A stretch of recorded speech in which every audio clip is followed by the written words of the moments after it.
Bro, pernah nggak lu ngerasain momen kayak gini? Lu scroll Instagram, lihat story temen lu yang lagi liburan ke Bali, nginep di villa mahal, makan di restoran estetik, posting barang-barang branded. Lu mikir, wah, orang ini hidupnya enak banget, pasti udah kaya. Tapi beberapa bulan kemudian lu dengar kabar dia ngutang sana-sini, kena tagihan kartu kredit numpuk, bahkan ada yang sampai dipanggil debt collector. Sementara di sisi lain, ada orang yang hidupnya kelihatan biasa aja. Rumahnya sederhana, mobilnya mobil bekas, jarang pamer liburan, tapi tiba-tiba suatu hari lu tahu dia udah punya rumah kedua tanpa utang, anaknya sekolah di luar negeri, dan dia bisa berhenti kerja di usia 40 tahun. Lu heran gimana caranya? Ini rahasia yang gue mau bongkar hari ini, bro. Bukan tentang gimana cara dapetin duit gede, tapi tentang gimana cara diam-diam jadi kaya dengan gaya hidup yang sering disalahpahami. Frugal living. Bukan pelit, tapi sadar. Bro, gue mau lu berhenti sejenak dan bayangin ini. Lu lagi duduk di rumah malam minggu gak kemana-mana. Gak ada nongkrong di kafe kekinian, gak ada fine dining, gak ada liburan keluar kota. Tapi lu tidur dengan tenang. Pikiran lu gak lagi sibuk mikirin besok tagihan kartu kredit jatuh tempo. Gak ada rasa panik setiap kali notifikasi email dari bank masuk. Gak ada beban di dada waktu inget cicilan rumah yang masih 20 tahun lagi. Lu bangun pagi buat kopi sendiri duduk di teras dan sadar satu hal. Gue gak punya utang yang ngancem hidup gue. Gue punya tabungan yang cukup buat hidup 6 bulan ke depan kalau gue tiba-tiba gak kerja. Dan yang paling penting, gue punya kebebasan buat milih. Mau lanjut kerja atau keluar dulu itu pilihan gue. Mau ambil proyek baru atau istirahat sebulan itu bukan masalah. Itu bro yang namanya kaya. Bukan soal lu punya jam tangan mewah atau mobil terbaru. Karena percayalah, semua barang-barang itu kalau dibeli pakai utang atau bikin lu harus kerja mati-matian buat bayar cicilannya, barang-barang itu bukan aset tapi belenggu. Mereka malah ngerampok ketenangan lu, satu persatu sampai yang tersisa cuma kepanikan dan rasa nggak aman.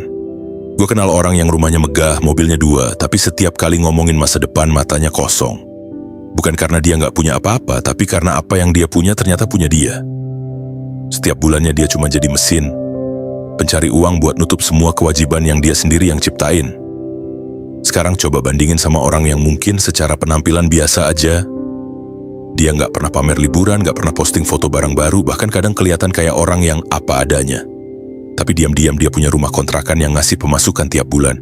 Dia punya deposito atau reksadana yang terus tumbuh meskipun dia lagi tidur. Dia punya skill yang bikin dia nggak takut kehilangan pekerjaan karena kapan aja dia bisa dapat penghasilan dari kemampuan yang udah dia bangun bertahun-tahun. Orang ini bro mungkin gak akan pernah tampil di Instagram Stories pamer gaya hidup. Tapi percaya deh, dia adalah orang yang beneran kaya. Bukan kaya dalam arti punya banyak barang, tapi kaya dalam arti punya banyak pilihan. Dan itu adalah bentuk kekayaan tertinggi. Karena kebanyakan orang hidupnya gak punya pilihan. Mereka harus kerja di tempat yang gak mereka suka, karena kalau berhenti mereka gak punya cadangan. Mereka harus nerima perlakuan gak enak dari atasan, karena kalau dipecat, cicilan langsung ambruk. Mereka harus terus-terusan ngejar target karena hidup mereka digerakin oleh rasa takut, bukan oleh mimpi. Itu realitanya, bro. Orang yang kelihatan kaya di luar, seringkali adalah orang yang paling gak punya kendali atas hidupnya sendiri. Mereka terperangkap dalam lingkaran konsumsi yang mereka sendiri gak sadar lagi siapa yang memimpin, mereka atau gaya hidup yang mereka bangun. Jadi kalau gua ngomong soal frugal living, gua gak ngajak lu buat hidup melarat. Gua gak ngajak lu buat jadi orang yang pelit sama diri sendiri sampai gak bisa menikmati hidup. Yang gue mau tanamkan ke lu adalah satu pemahaman fundamental. Kekayaan sejati itu adalah kemampuan buat bilang enggak. Enggak ketika ada tawaran kerja yang gak sesuai nilai hidup lu. Enggak ketika lingkungan sosial nyuruh lu beli barang yang gak lu butuhin. Enggak ketika tekanan gaya hidup nyoba paksa lu buat ikut-ikutan padahal dompet lu lagi tipis. Karena dengan punya cadangan finansial yang cukup, dengan gak punya utang konsumtif yang membebani, dengan punya aliran pemasukan yang stabil dari aset atau skill yang lu bangun, lu punya kekuatan untuk memilih. Dan di dunia yang setiap harinya nyoba ngatur hidup lu lewat iklan, media sosial, dan tekanan sosial, kemampuan buat memilih itu adalah senjata paling ampuh yang bisa lu punya. Bukan cuma soal uang, bro. Ini soal martabat. Ini soal gimana lu bisa tidur malam tanpa rasa was-was. Ini soal gimana lu bisa lihat masa depan bukan dengan rasa takut, tapi dengan rasa penasaran. Karena lu tahu, apapun yang terjadi, lu punya fondasi yang cukup buat berdiri. Dan fondasi itu gak akan pernah bisa diambil dari lu selama lu paham apa sebenarnya arti kaya. Bukan kelihatan kaya, tapi jadi kaya, diam-diam. Bro, gue mau cerita satu eksperimen psikologi yang terkenal banget namanya marshmallow experiment. Jadi gini, anak-anak kecil dikasih satu marshmallow. Terus peneliti bilang, lu boleh makan ini sekarang, tapi kalau lu bisa tunggu 15 menit tanpa makan, nanti lu dapat 2. Hasilnya, Ada anak-anak yang langsung ludes marshmallow-nya. Ada yang berhasil nahan diri. Yang menarik, peneliti ini ngikutin hidup mereka puluhan tahun kemudian. Dan ternyata anak-anak yang bisa nahan diri tadi punya kehidupan yang lebih sukses secara akademik, finansial, bahkan kesehatan mentalnya lebih stabil. Kenapa? Karena mereka punya satu kemampuan langka, menunda kesenangan. Dan ini bro adalah kunci utama kenapa orang yang frugal living bisa diam-diam jadi kaya, sementara yang lain kelihatan sibuk gaya hidup tapi finansialnya amburadul. Coba lu perhatiin hidup kita sehari-hari. Dulu mungkin kita mikir, gue kerja keras biar bisa beli ini, biar bisa traktir itu. Kita ngerasa kalau nggak beli barang baru, nggak ikut tren, nggak makan di tempat hits, hidup kita rugi. Tapi itu jebakan paling halus yang bikin orang susah kaya. Karena setiap kali lu memilih kesenangan instan hari ini, lu lagi ngorbanin masa depan lu sendiri. Misalnya lu gajian 5 juta, terus beli sneakers limited edition 2 juta. Kelihatannya cuma sepatu kan, tapi kalau uang 2 juta itu diputerin atau diinvestasiin, dalam 10 tahun bisa jadi 5 atau 10 kali lipat. Itu artinya, harga sepatu itu sebenarnya bukan 2 juta, tapi puluhan juta dari potensi yang hilang. Orang yang paham konsep delayed gratification sadar betul. Setiap rupiah yang dihabisin buat kesenangan sesaat adalah rupiah yang gak akan pernah bisa kerja buat mereka lagi. Yang paling menarik bro, orang yang udah melek finansial itu gak pernah ngerasa tersiksa dengan nunda kesenangan. Karena buat mereka, kebebasan finansial itu sendiri adalah kesenangan yang jauh lebih besar. Bayangin aja, lu bisa bangun pagi tanpa stres mikirin cicilan. Lu bisa ambil cuti kapan aja tanpa takut teguran atasan karena punya tabungan tebal. Lu bisa bantu orang tua tanpa harus pusing ngatur budget. Kesenangan kayak gini kalau dibandingin sama beli barang branded atau liburan instan, mana yang lebih worth it? Jadi bro, nunda kesenangan bukan berarti nyiksa diri. Bukan berarti lu gak boleh nikmatin hidup, tapi ini soal prioritas. Lu tahan hari ini buat dapet kebebasan yang jauh lebih besar besok. Dan percaya deh, orang yang bisa nahan diri di awal selalu finish duluan di akhir. Sementara yang setiap gajian langsung gas buat belanja, ujung-ujungnya muter-muter di tempat yang sama gak pernah maju-maju. Bro, ini dia yang paling sering diabaikan sama kebanyakan orang. Mereka mikir, cuma 10.000 rupiah, cuma 20.000 rupiah, santai aja. Padahal kalau nggak dicek, uang yang bocor dari hal-hal kecil ini, dalam setahun bisa jadi puluhan juta. Gua kasih contoh nyata yang sering terjadi. Lu langganan Netflix 65.000 rupiah, Spotify 59.000 rupiah, Disney Plus 65.000 rupiah, langganan aplikasi olahraga 50.000 rupiah, storage cloud 30.000 rupiah, sampai langganan channel YouTube premium yang lupa nggak dipakai, itu udah hampir 300.000 rupiah sebulan. Kalikan setahun, jadi 3,6 juta rupiah. Itu cuma langganan digital bro. Belum termasuk kebiasaan beli kopi kekinian setiap pagi yang 25.000 rupiah. Kalau kerja 20 hari sebulan itu 500.000 rupiah sebulan, 6 juta rupiah setahun. Lu sadar nggak bro, uang 9,6 juta rupiah itu bisa buat apa? Bisa jadi tiket pesawat pulang pergi ke Jepang, bisa jadi DP motor bekas, bisa jadi modal awal buat usaha kecil-kecilan, atau bahkan bisa jadi tabungan darurat yang ngebantu banget waktu ada kebutuhan mendadak. Tapi karena lu anggap remeh, duit itu lenyap gak berasa. Nah, kenapa kebocoran kecil ini bisa begitu berbahaya?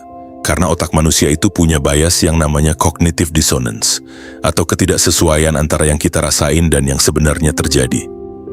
Beli kopi 25.000 sehari rasanya kayak bukan pengeluaran besar, apalagi kalau dibayar pakai uang digital atau kartu kredit yang gak kelihatan fisiknya. Tapi coba kalau lu harus ngeluarin 500.000 sekaligus buat langganan setahun, pasti lu mikir panjang. Inilah yang disebut sebagai gaya hidup autopilot bro. Tanpa sadar, uang lu mengalir terus ke hal-hal yang sebenarnya gak lu butuhin tapi udah jadi kebiasaan. Lu bayar tagihan yang bahkan gak pernah lu pakai. Lu beli barang yang setelah sebulan cuma numpuk di lemari. Lu traktir temen yang bahkan gak bakal balik traktir lu waktu lu lagi susah.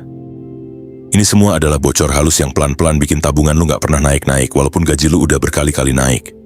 Makanya bro, salah satu kebiasaan yang harus lu mulai dari sekarang adalah melacak setiap pengeluaran. Gak perlu ribet-ribet, cukup catat aja. Bisa pakai aplikasi, bisa pakai notes di HP, atau bahkan buku kecil. Yang penting lu tahu persis duit lu kemana aja. Karena percaya deh, gua udah lihat banyak kasus, orang yang mulai catat pengeluaran selalu kaget di bulan pertama. Mereka baru sadar kalau ternyata selama ini mereka ngabisin ratusan ribu bahkan jutaan buat hal-hal yang gak penting. Dan yang menarik, begitu lu sadar efeknya langsung berasa. Lu jadi mikir 2 kali sebelum beli sesuatu. Lu mulai nanya ke diri sendiri, "Ma, gue butuh ini beneran atau cuma pengen doang?"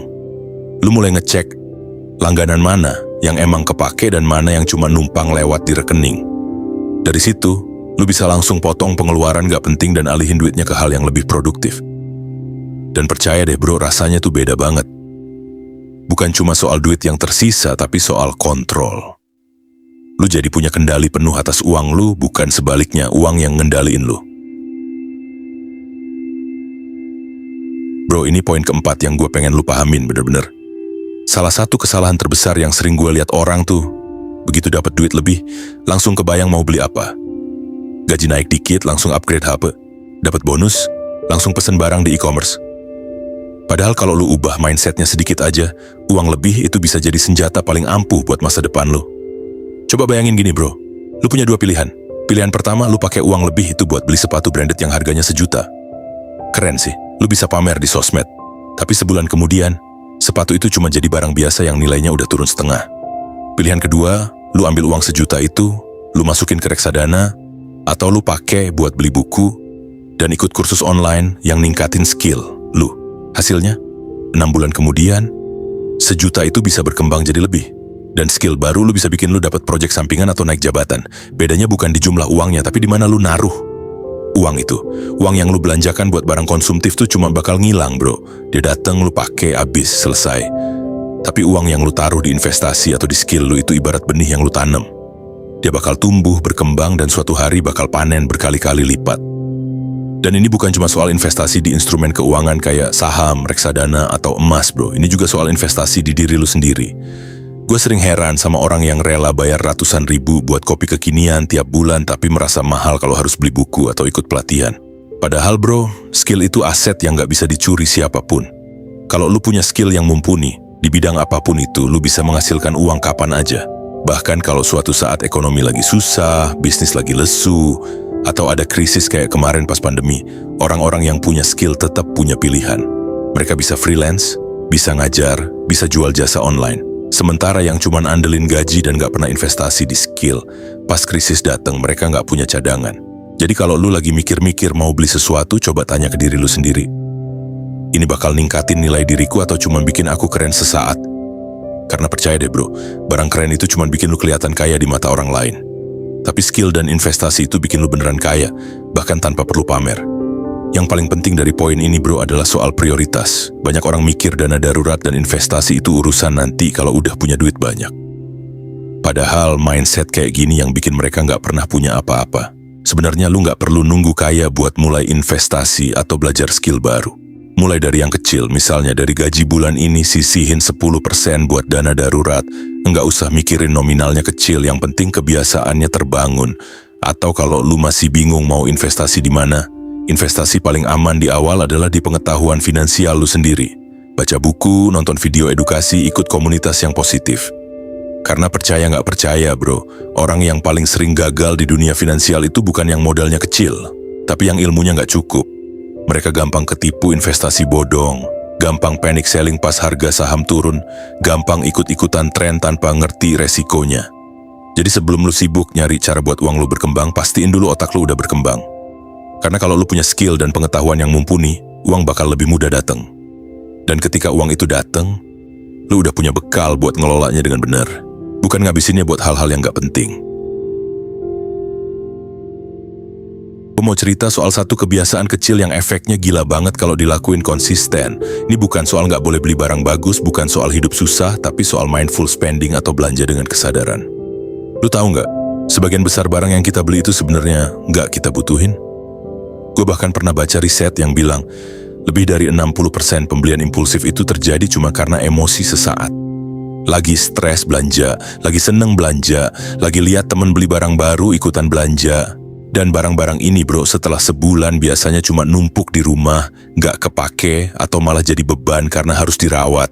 Padahal kalau uangnya diputer atau ditabung, nilainya udah bisa berkembang. Nah, mindful spending ini sebenarnya simple banget. Sebelum lu beli sesuatu, lu tanya ke diri lu sendiri 3 pertanyaan. Pertama, apakah ini benar-benar kebutuhan atau cuma keinginan sesaat? Bukan cuma sekadar tanya, tapi lu harus jawab jujur. Misalnya lu mau beli sepatu baru. Cek dulu sepatu yang lu punya sekarang masih layak pakai nggak? Kalau masih kenapa lu perlu yang baru? Apakah karena udah rusak atau karena modelnya udah ketinggalan zaman? Kalau jawabannya karena ketinggalan zaman, itu tanda lu lagi kejar gengsi, bukan kebutuhan. Pertanyaan kedua, apakah ada alternatif yang lebih hemat tanpa mengurangi fungsi? Misalnya lu butuh panci baru, harus beli yang mahal branded? Atau ada alternatif lokal dengan kualitas hampir sama tapi harga setengahnya? Atau mungkin lu bisa cari di marketplace bekas yang masih bagus? Banyak orang gengsi beli barang bekas, padahal barang second yang masih bagus itu bisa jadi nilai plus karena fungsi sama tapi harga jauh lebih murah. Pertanyaan ketiga, apa dampak jangka panjang dari pembelian ini? Kalau beli barang ini, apakah bakal bikin lu lebih tenang? Atau malah nambah beban? Apakah barang ini bakal menghasilkan nilai balik buat lu? Atau cuma jadi biaya yang terus berkurang nilainya? Gue kasih contoh nyata, bro. Dulu gue pernah hampir tergoda beli kamera mahal karena pengen bikin konten yang lebih bagus. Harganya 15 jutaan, gue udah hampir pencet check out. Tapi gue tahan diri dan tanya 3 pertanyaan tadi. Apakah butuh? Gue punya kamera lama yang masih berfungsi, cuman agak kurang tajam dikit. Apakah ada alternatif? Ternyata gue bisa sewa kamera lebih bagus kalau emang butuh buat project tertentu, harganya cuma 300.000 per hari. Atau gue bisa belajar lighting dan editing lebih dalam biar hasil dari kamera lama jadi lebih oke. Dampak jangka panjang, kalau beli gue kehilangan 15 juta yang sebenarnya bisa dipakai buat hal lain. Akhirnya gue nggak jadi beli. 6 bulan kemudian gue bisa naikin kualitas konten tanpa beli kamera baru, dan uang 15 juta itu gue puter buat beli emas kecil-kecilan yang sekarang nilainya udah naik. Jadi intinya bro, mindful spending ini bukan tentang melarang diri buat menikmati hidup, tapi tentang memastikan setiap rupiah yang keluar dari kantong, lu punya alasan yang jelas dan manfaat yang nyata. Bukan cuma karena lu lagi gatal pengen beli. Nah, ini dia yang sering banget disepelein orang. Bro, lu tahu nggak kenapa banyak orang yang penghasilannya gede tapi ujung-ujungnya masih boncos tiap bulan? Bukan karena gajinya kurang, tapi karena mereka nggak punya sistem. Mereka ngatur uang cuma pakai feeling, pakai ingatan, pakai kira-kira kayaknya bulan ini masih aman. Tapi pas akhir bulan, duit udah habis, bahkan kadang minus. Padahal kalau mereka punya sistem yang rapi, uang yang sama bisa diatur jauh lebih efektif. Ini sama kayak lu punya toko, tapi nggak pernah catat stok barang masuk keluar. Suatu hari lu kaget, stok udah habis, tapi duit nggak nambah. Atau malah sebaliknya, stok numpuk tapi duit muternya lambat. Nggak ada yang bisa lu kontrol karena semuanya cuma di kepala. Padahal otak manusia tuh terbatas, bro. Kita nggak mungkin nyimpen semua data pengeluaran selama sebulan penuh dengan detail. Makanya butuh sistem, butuh alat bantu. Bukan buat bikin ribet, tapi buat bikin hidup lu lebih tenang karena semuanya terpantau. Gue kasih analogi gampang, bayangin lu lagi nyetir mobil dari Jakarta ke Surabaya. Tanpa GPS, tanpa speedometer, tanpa indikator bensin. Lu cuma nebak-nebak aja, kayaknya udah segini ya perjalanannya, kayaknya bensin masih cukup. Gimana rasanya? Stres kan? Setiap detik lu was-was. Takut kehabisan bensin, takut salah jalur, takut nyasar. Nah, ngatur keuangan tanpa sistem itu sama persis kayak nyetir mobil buta. Lu bakal terus-terusan gelisah, apalagi kalau udah menjelang akhir bulan. Tapi kalau lu punya sistem kayak punya GPS keuangan, lu bakal tahu persis posisi lu sekarang. Sisa bensin berapa, seberapa jauh lagi sampai tujuan. Disinilah peran aplikasi pencatat keuangan atau metode sederhana kayak Amplop. Lu bisa catat setiap pemasukan, setiap pengeluaran, bahkan bagi-bagi posnya mana yang buat makan, mana buat cicilan, mana buat nabung, mana buat investasi. Semua kelihatan, semua terkontrol. Yang menarik, sistem ini bukan cuma buat orang yang penghasilannya pas-pasan, bro. Justru makin besar penghasilan lu, makin penting punya sistem yang rapi. Karena kalau nggak dikontrol, pengeluaran bisa membengkak tanpa sadar. Gue kenal banyak orang yang penghasilannya puluhan atau bahkan ratusan juta sebulan, tapi tetap aja hidupnya kayak orang kepepet. Kenapa? Karena mereka nggak pernah bikin batas. Mereka pikir, gaji gua gede, santai aja. Padahal kalau nggak ada sistem, uang segede apapun bisa habis. Makanya, salah satu kebiasaan yang paling sering ditemuin pada orang-orang yang diam-diam jadi kaya adalah mereka punya sistem yang konsisten. Bisa pakai aplikasi kayak Money Lover, Wallet, atau buku kas. Atau yang lebih tradisional, metode Amplop. Caranya simple. Pas gajian, langsung pisahin uang ke amplop-amplop sesuai posnya. Amplop makan, amplop tagihan, amplop tabungan, amplop investasi. Begitu amplop kosong, ya udah stop. Nggak ada istilah ambil dari amplop lain kecuali darurat beneran. Ini kedengeran kuno, tapi efeknya gila bro. Karena dengan sistem ini, lu melatih diri buat disiplin. Lu ngelihat langsung fisik uangnya berkurang, jadi lebih sadar buat nahan diri. Dan yang paling penting, dengan sistem lu nggak perlu mikirin uang setiap hari. Lu tinggal jalanin sistemnya, sisanya beres sendiri.